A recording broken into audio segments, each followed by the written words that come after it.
Halo semuanya, kenalin nama aku Muhammad Rafa Pramudia. Aku dari kelas B jurusan Hubungan Internasional dengan NIM 2401126239.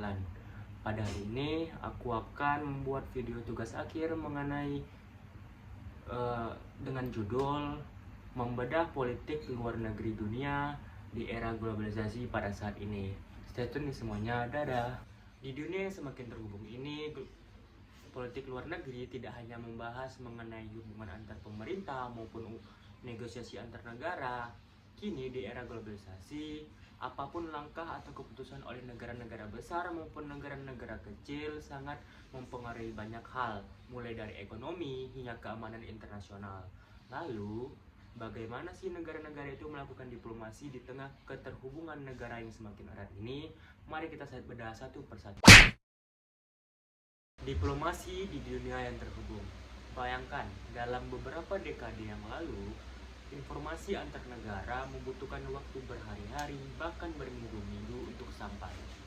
Namun, pada saat ini, hanya dengan sekali klik, kita dapat tahu apa yang sedang terjadi di berbagai belahan dunia lainnya. Inilah era globalisasi yang memaksa negara-negara untuk melakukan diplomasi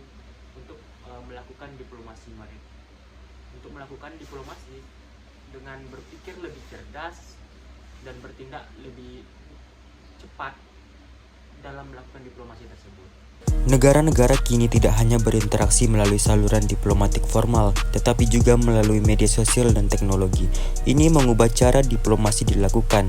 Coba perhatikan, dalam beberapa tahun terakhir, media sosial digunakan oleh pemimpin dunia untuk berkomunikasi langsung dengan publik dan negara lain. Ini bukan hanya sekedar komunikasi, tetapi juga bisa menjadi alat kekuatan politik.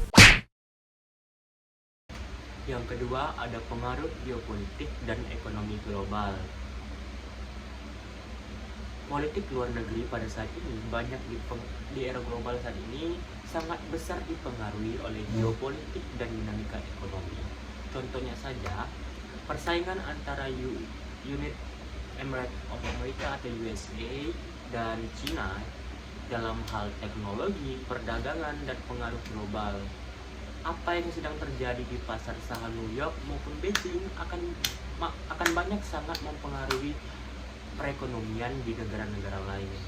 Itu juga dengan krisis energi global atau isu-isu seperti perubahan iklim yang kini menjadi perhatian dunia. Negara-negara harus bekerja sama lebih erat untuk menghadapi tantangan bersama ini, karena dampaknya bisa merambat ke seluruh dunia. Yang ketiga, ada peran organisasi-organisasi internasional. Di tengah gejolak seperti ini, organisasi-organisasi internasional seperti PBB, G20, dan ASEAN memainkan peranan yang sangat penting. Contohnya saja seperti konflik yang terjadi di Rusia dan Ukraina.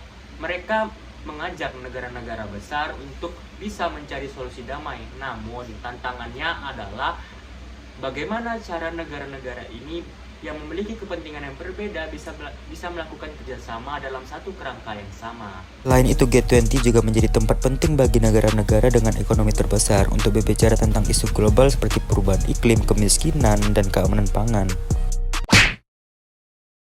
Keempat, ada isu-isu global yang menghubungkan seluruh negara.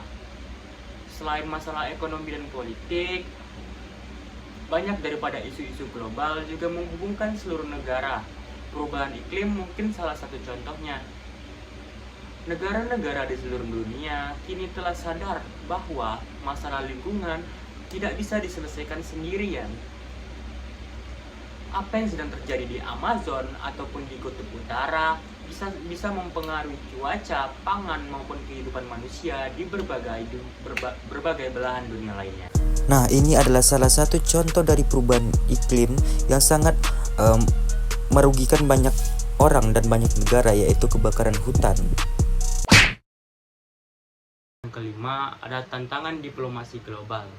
Namun, di balik semua peluang itu, ada tantangan besar di baliknya.